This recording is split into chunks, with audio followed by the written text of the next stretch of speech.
Record. Boom. All right. So, welcome everybody. We will go ahead and get started with announcements as always. First announcement is the Student Conference on Leadership. So, that is a free conference offered to students, and that will take place on February 7th or 8th. I think it's the 7th. Whatever that Saturday is, around February 7th or 8th, whatever that Saturday is next semester. But they are currently accepting proposals to present at that conference. So if you are interested in presenting at the Student Conference on Leadership, those proposals are due November 21st, so next Friday. With that, once again, we'll throw out some more information next semester, / be on the lookout for more information next semester. But that is a free conference offered to students all around leadership. So definitely would encourage y'all to attend that as well, even if you don't submit a proposal. But speaking of proposals, it is proposal season and those being due, right? So the International Center Conference proposals are also due here pretty soon. Those are due December 1st, which is a Monday. So if you are interested in presenting at the International Conference, make sure to get those in by December 1st.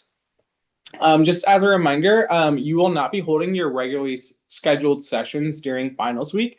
So next week, the week of whatever Friday's the 21st, so whenever that Monday starts, that through that Friday the 21st will be the last week of regularly scheduled sessions. So you will not hold your 3 regular hours during finals week when we get back from break. You will only be holding any events that you requested through the form that Tracy had sent out. And Tracy is currently working on getting through all of those finals review session requests. So just be on the lookout for more information from her if you have not already heard back yet. Supply return will be at the end of semester ceremony. So everyone will need to return their name tags at the end of semester ceremony. So that name tag that you got at the beginning of the semester, please do plan on bringing that to the end of semester ceremony to return back to us. And then any other like non-reusable supplies. So if you borrowed a textbook, if you took some like mini whiteboards, I don't know, anything that's like not reusable, go ahead and plan to bring back at the end of semester ceremony. Things like your dry erase markers, that kind of stuff, where it's like, what if it's nowhere to be found, my name tag? Try your best to find it and bring it back is what I would say to that. But yeah, things like markers, what are those things called? Index cards. Y'all, it's not starting off strong. My brain is already losing words. But that kind of stuff, anything that's like not really reusable, don't worry about returning. But those non-reusable things, please do plan on bringing back to return. Upcoming events, we do have more ICSI peer webinars going on. So the next one is Experiential Leadership, How Observation and Feedback Meetings Propel Post-Graduation Success. So that'll be next Monday. The Monday date's right there. What was I thinking? But that'll be next Monday at 8 and then next Thursday at 7. And then we do have our end of semester ceremony happening next Friday, 6 to 8 p.m. on the Dahlonega campus in Newton Oaks 19. And so there is a potluck sign up. Where's my teams? So let me pull this over here. Boom, boom, boom. So on the facilitator teams page, in our files in the fall 2025 folder, there is the EOSC potluck sign up. And so this is where you can sign up for what you would like to bring. As we've mentioned before, our end of semester ceremony is potluck style. So we typically kind of do like an apps, desserts, drinks, and then miscellaneous. So things like plates, cups, silverware, that kind of stuff you can also sign up to bring. And so like it says at the top, our big thing with this is like, don't feel like you have to bring enough for everybody, right? So if you sign up to bring cookies, don't feel like you have to bring 60 plus cookies for everybody, right? If you make them, make a batch that you typically would make. If you buy them, buy a dozen. We always have plenty of food. And so this is just a way to really enjoy some food together as we wrap up the semester. But this is, like I said, on Teams. Please do be signing up for what you would like to bring so we don't have, I don't know, only cookies at the end of the semester ceremony, right? Admin will typically kind of sign up at the end once y'all have kind of signed up for what you plan on bringing, so we can fill in any gaps, that kind of stuff. So that's why we haven't signed up yet, but feel free to sign up once you know what you plan on bringing. But that is that sign up form. And yeah, that's going to be next Friday, 6 to 8, Newton Oaks 19. And it's going to be a wonderful time. All righty. I think those are all of the announcements. Any questions, comments, announcements I may have missed from anybody? A question about the ceremony. Um, I'm planning on like doing like a platter, and I wanted to see if like um a bunch of people could like chip in, and like all like 3 or 4 people can like work together to like get the platter. Um, do you think that would be okay? Like, what do you think about that? Yeah, it's up to y'all. Like, obviously, we can't require anybody to do that, but if you wanted to throw it out in like the group me in like a group me or two and see if anyone would be interested, you can absolutely do that. I appreciate it. Thank you. Absolutely. Also, have you chosen the, what is it called? The costume for this year? That is a great question. Let me check the mentor group me. I I know I'm know not gonna they like, I'm coming in like hoodie and sweatpants, but like, it's still fun. we did a poll for the mentors to vote.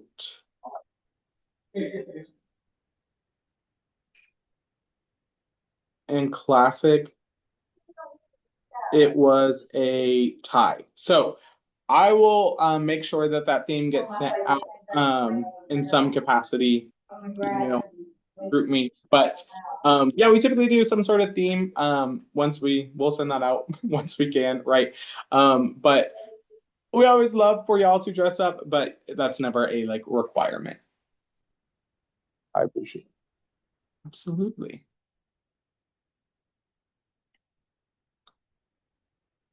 All righty. Well, then I am going to take that as there are no other questions. So we are going to start off as we always do with a round robin. And so this week, what everyone is going to be sharing is what is your favorite holiday tradition? So I will start us off. I should have been more prepared to share what my favorite holiday tradition is, and now I'm kind of blanking on what my favorite holiday tradition is. So I'll just share a holiday tradition. So my family, we have always done Christmas Eve at my grandma's house, and we always have like steak and baked potato dinner. And did I say dinner? I don't know what's happening to me. Steak and baked potato dinner. And so like that's always just a really fun time to really get everybody like it's like my family, like all the cousins, everybody together and really just enjoy each other's company. So that is me, and I will throw it out to whoever wants to share next.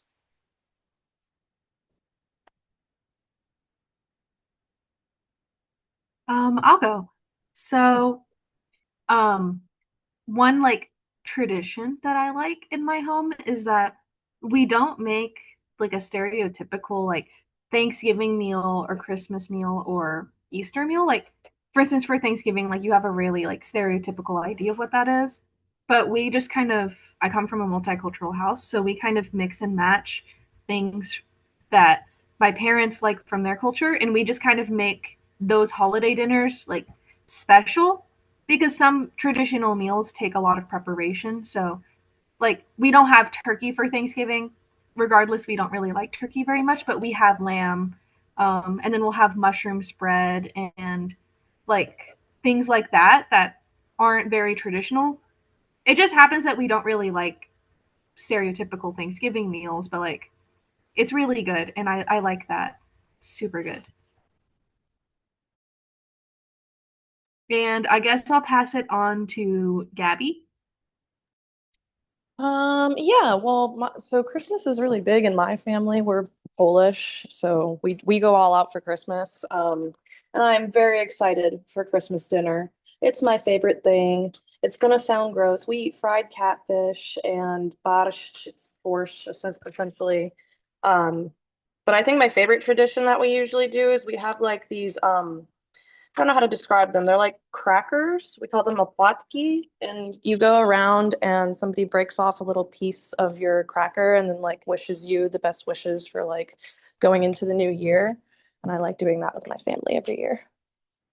So I guess I will pass it to Zaki.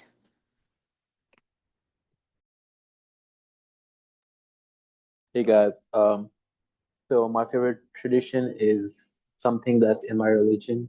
So I'm pretty sure like all of you guys know about Ramadan, where like we fast for 30 days, dawn to sunset. And then we ended up with what we call Eid. And Eid is the equivalent for like let's say your guys like Thanksgiving or something, or like Thanksgiving or Christmas. Like it's like our main celebration. Um, so we we have like family come over just, and we have like all kinds of food, just biryani. Think of like the most stereotypical like brown food. That's how my mom used to just make like really good food, just so much food. And then all the little kids, the same way that you guys get presents on Christmas, we would get money. So I would go around to all of my uncle and aunts, just asking them for like, where's my Eid money? Where's my Eid money? And like and as like the younger you are, the more money you get. So like as I'm growing older, I'm going into the phase. I'm going out of the phase of getting like Eid money, and I'm going into the phase of where I have to give Eid money to my little cousins and my little sister now. So used to be an amazing tradition. I don't know about how I feel about it right now.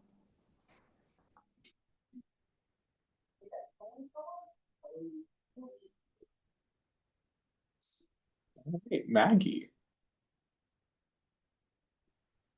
Um, I would say, so I'm a very typical Mexican thing to do is called a posada, and it's you do it during like the Christmas, like usually a week before Christmas, and it's like it's like a reenactment of like Joseph and Mary knocking on doors asking for house like for a room, I guess, but you do it where you a family will host a dinner and like you go and they knock at the door and then there's like a cheesy song you sing. But basically I love it because there's amazing food and it's basically like another Christmas on top of Christmas and a bunch of games and candy and food and songs and stuff.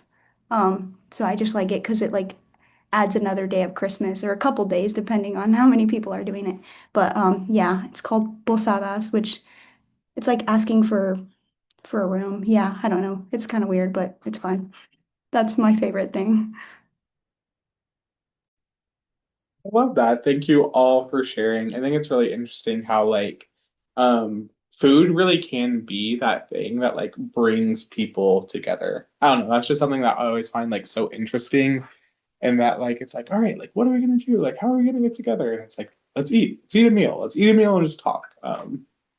So it's really cool to hear like different cultures, different traditions, how we have different foods, or we are like, traditionally we do this, but like my family does this kind of thing. And it's really, I don't know, I think it's really cool. I'm really excited to hear y'all's responses, but also others' responses as we continue on for our last bi-weekly. So thank y'all for sharing. So today we are officially wrapping up the 5 dysfunctions of a team. And so today we are going to kind of really focus in on the application of these dysfunctions, and kind of taking a step back to think back on and reflect on what it is that we learned, some experiences we may have encountered this semester, that kind of stuff. But to start us off, wanted to do a pretty quick recap of each of the dysfunctions, right? So obviously that first dysfunction that we talked about was the absence of trust. Anybody have anything in particular that sticks out to them or that they remember about the absence of trust?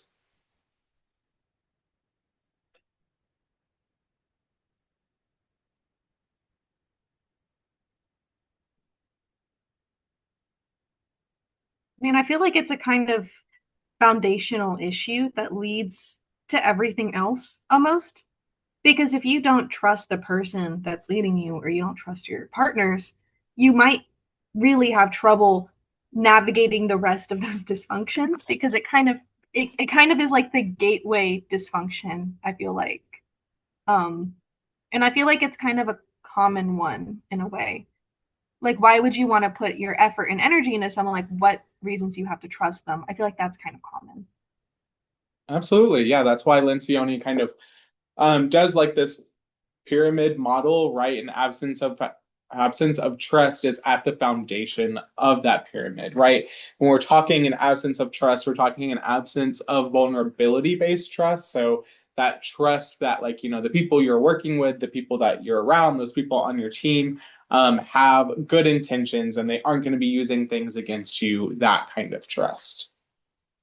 All right, and so then next up, our second dysfunction, kind of building on top of that absence of trust, is a fear of conflict. Anything stick out or anything that we remember about a fear of conflict?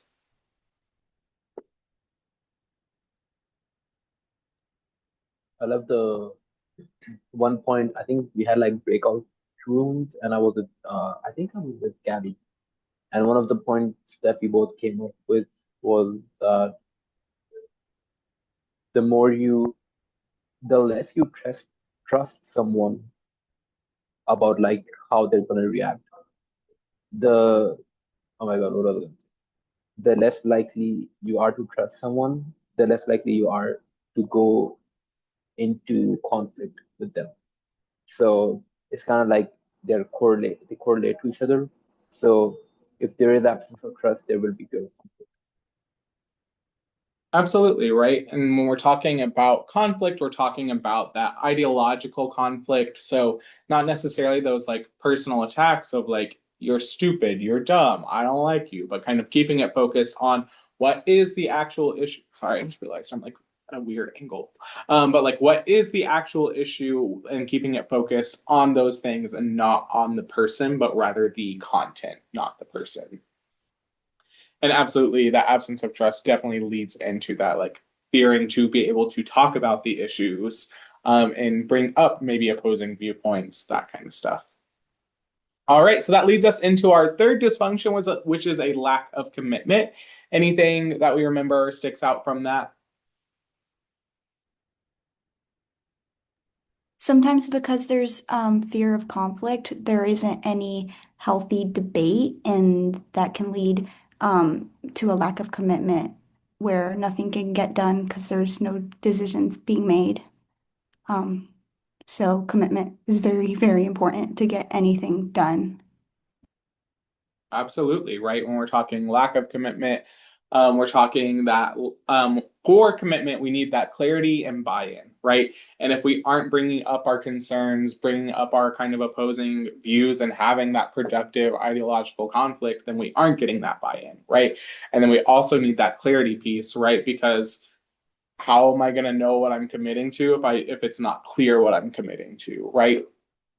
Feel like there was something else I was going to say, but it left me. So that then obviously leads into the avoidance of accountability, our fourth dysfunction. Anything we recall or remember about that one?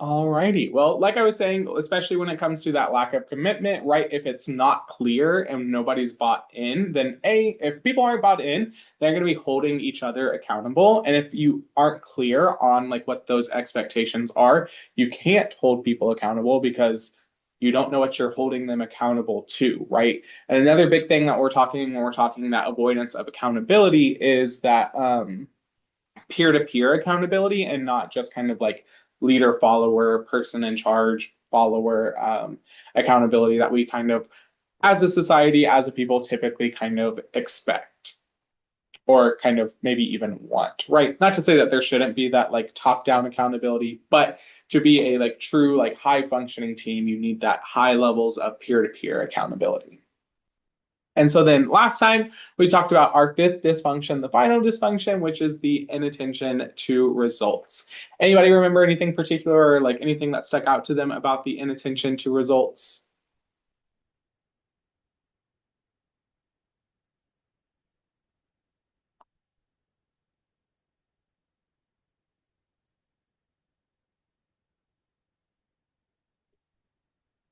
I mean, didn't it have to do with kind of not prioritizing the whole, but rather just prioritizing the self of the group?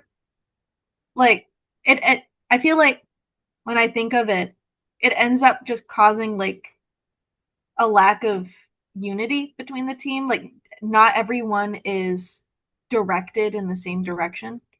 Um, I don't know. I just thought it kind of meant like you don't care about like the end goal as much, which kind of just throws off the whole team. Yeah, absolutely, right. Those kind of two traps that people fall into a lot of times. So that individual status, so kind of I put like putting your status, your wants, needs, desires above those that the group, the team has agreed upon, right? And then that team status, so that like, I made it to this leadership team or I made it to this team and that's good enough for me, right? And maybe I'm just like happy to be a part of the team and that and like the title maybe that comes along with being a part of that team. And maybe, it's not that I'm not interested in the goals and results that the team has decided that we're going to be looking for, but maybe I'm not as invested and so I'm not as willing to make sacrifices for the good of the team. So yeah, thank y'all for recalling some of those. So what we are going to do is a little bit of a scenario kind of relating it to maybe something that you might encounter kind of post grad, right? So let's say that you have recently graduated and started your first full-time job at a mid-sized company. You're part of a 5-person project team tasked with creating a new onboarding process for incoming employees. So obviously you've just joined this team, so you aren't the team lead. You're an entry-level employee who's still learning the ropes, but you can see that the team is struggling. And so here are some specific things that are happening within the group. So the team lead makes most of the decisions and rarely asks for input. 2 team members, including yourself, are pretty new to the team, and so y'all tend to stay pretty quiet during those meetings. Another teammate who's been there for years complains privately that nothing ever changes, but won't share those frustrations during group discussions. Deadlines keep getting missed because people aren't clear on who is responsible for what. And when mistakes happen, the team tends to point fingers instead of problem solving. So a lot of, well, that's Oscar's fault because we didn't do that, like, because he didn't do that, right? Instead of like, all right, what are we going to be doing to fix that, right? So that is the scenario we're working with. And then also on teams, so on teams, there's this 5 dysfunctions wrap up worksheet. So it has that same scenario. And then what we're going to be doing is I'm going to split y'all into some breakout rooms. So once again, the scenario's at the top. And so in your small groups, in your breakout rooms, you're going to identify like, all right, in this scenario, which of these dysfunctions are we seeing? Giving the example from the scenario for each dysfunction. And then kind of thinking about, all right, you aren't the like designated team leader, right? You're a newer employee coming into things, but what are some specific things that you could do to positively influence the team's culture, right? Because I think a lot of times we think of leadership as like, especially coming with a title, right? And being able to set that culture. But a lot of times, especially immediately out of graduation, we are entering onto teams and maybe not going to be the leader of a team, right? We're just going to be like one of those team members, not necessarily the one who's like in charge of setting that culture. So how could you be modeling trust or openness? How could you encourage healthy conflict or clarify commitments? How could you hold yourself and maybe others accountable in a respectful way?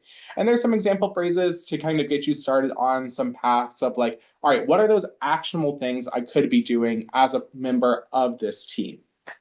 And then lastly, kind of like reflecting with your partner, what are those skills or experiences as an SI leader that would help you in this workplace situation, right? So what are those things that maybe you've experienced during your time with SI that might be able to help you when you go in to try and do some of these actionable steps that you're going to identify?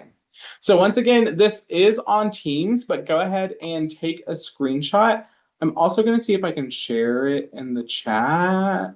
No, it's not letting me. So it's on Teams, and or take a picture of this right now as I set up those breakout rooms. And we're going to spend 10 minutes in the breakout rooms.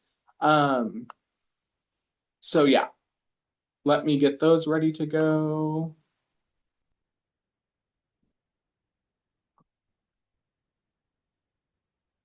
All right, so once again, this is on Teams if you would like to pull it up. If not, hopefully you have taken a picture of this because you are going to go into your breakout rooms. Once again, we will go into our breakout rooms for 10 minutes. I'll give some kind of timing updates to make sure that you're kind of progressing, but I am going to go ahead and open up those breakout rooms.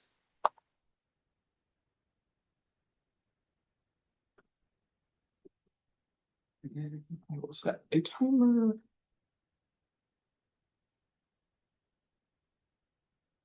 Let's start.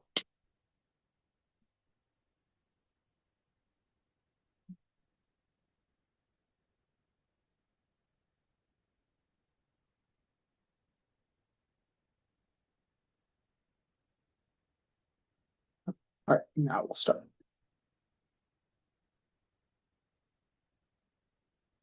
I'm going to do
Oh, oh, okay. Never mind. All righty, welcome back, everyone. Hopefully, y'all had some good conversations. I would love to hear maybe some of those dysfunctions that you were able to identify, and maybe some of those specific action steps that you would hope to take to, even though you aren't like the leader, to influence the team slash group.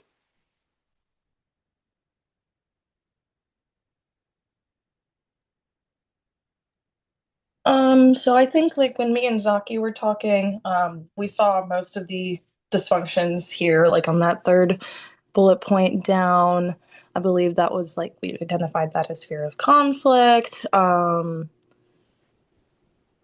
of accountability is happening here, or accountability, I can't remember the exact phrase. Avoidance of accountability is happening here. Especially with that not knowing nobody having clear instructions and missing deadlines because of it. But I think like a major thing that we talked about, like to fix it, if I had to round it out to like a couple of words, is just having that confidence, even as a new member, to have your ideas heard. And if you're speaking out on a team that would nobody has been, that's going to give everybody else the confidence to do so as well, hopefully. I mean, at least that's what my social psychology class would say. So yeah, I mean, just having that confidence to make sure that your ideas are heard. And if like you see that somebody like, I don't know, has a little inquisitive look on their face in the meeting, you might say, "What are your thoughts on this?" You know? And addressing issues before they even happen is really important too. Like if you're a new person at a job and you're struggling with something, I feel like what a lot of people do is that they just won't ask for help because they feel like, oh, like they hired me, they just hired me, like I should know this, like I don't want to look like I don't know what I'm doing or anything like that. And, you know, and that is that absence of trust, feeling like, oh, if I go to somebody for help, if I'm new, then I'm going to, you know, look bad or they're going to talk about me negatively because I didn't know how to do this right off the bat. Um, but yeah, I said a lot of words all at once, and that was the gist. Perfect. Thanks for sharing.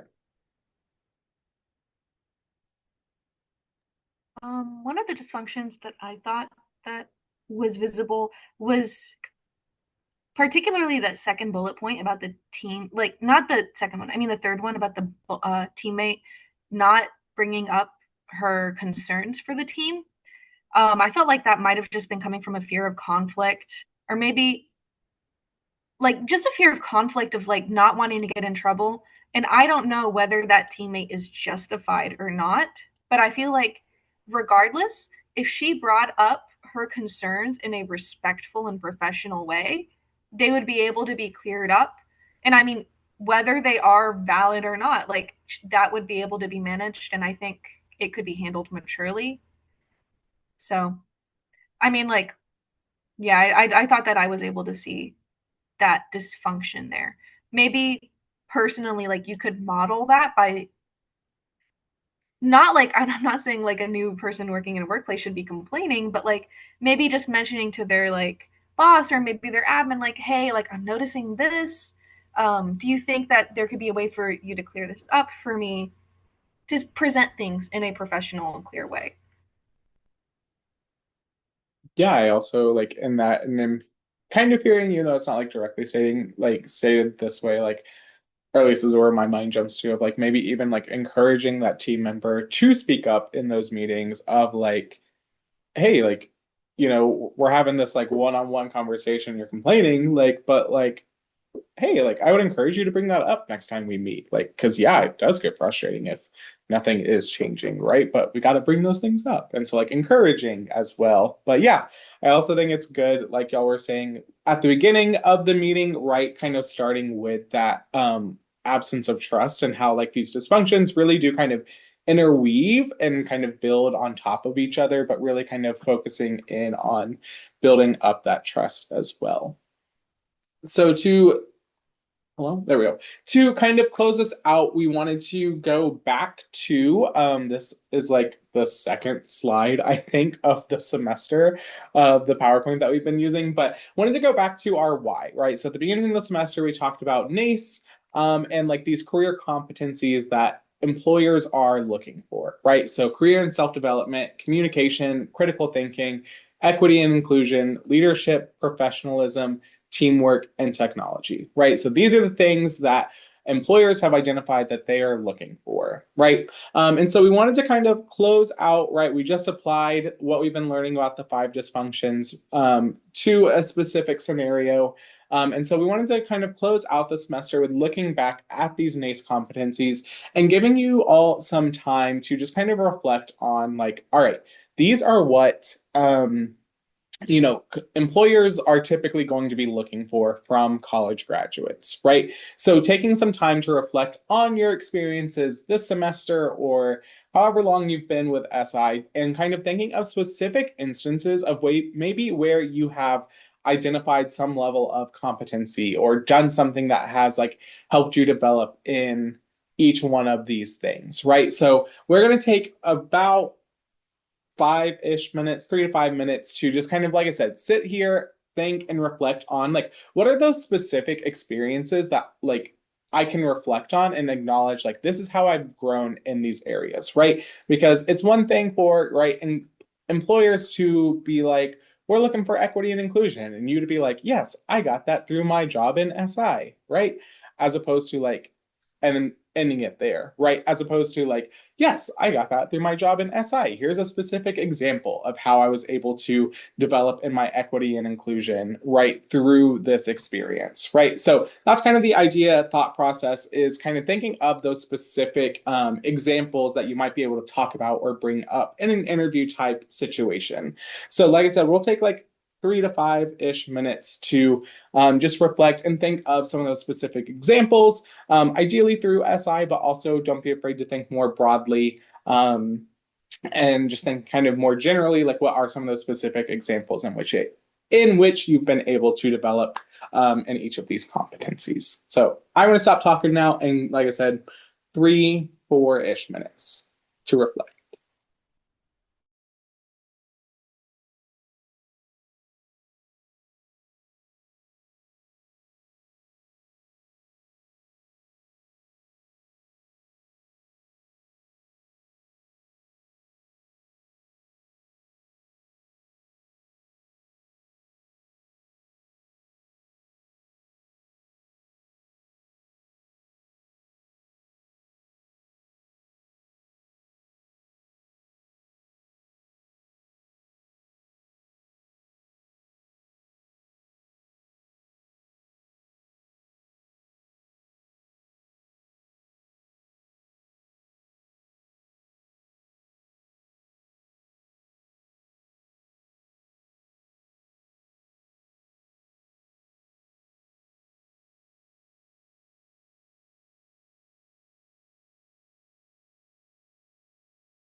Alrighty, so hopefully you're able to think of some examples and some specific examples, maybe even for each of those. I'm not going to have you share out for that, but like I said, hopefully that was a good time to just kind of reflect on how you've been growing in some of these areas throughout the semester, throughout your time with SI. But that does kind of wrap us up for our Fall 2025 Leadership Biweekly series. Thank you for an amazing and engaging Fall 2025 semester. Make sure that you are celebrating your wins and growing pains, right? Because we gotta, like, with growing comes those growing pains. They're all a part of developing you as a leader, colleague, neighbor, family member, partner, friend, like all of these different identities. Like, you got to make sure that you're celebrating your wins and also those pains that maybe come with that growth. So thank y'all for a wonderful Fall 2025 semester. We will see you at the end of semester ceremony next Friday, 6 to 8 in Newton Oaks 019. And it's going to be a great time and another time to really celebrate all the wonderful things y'all have been doing this semester. But that's it for Leadership Biweekly. Bye, Oscar. Thank you. Have a good Bye. weekend. Thank you. Bye-bye. Have a good weekend. Have Bye-bye. a good weekend.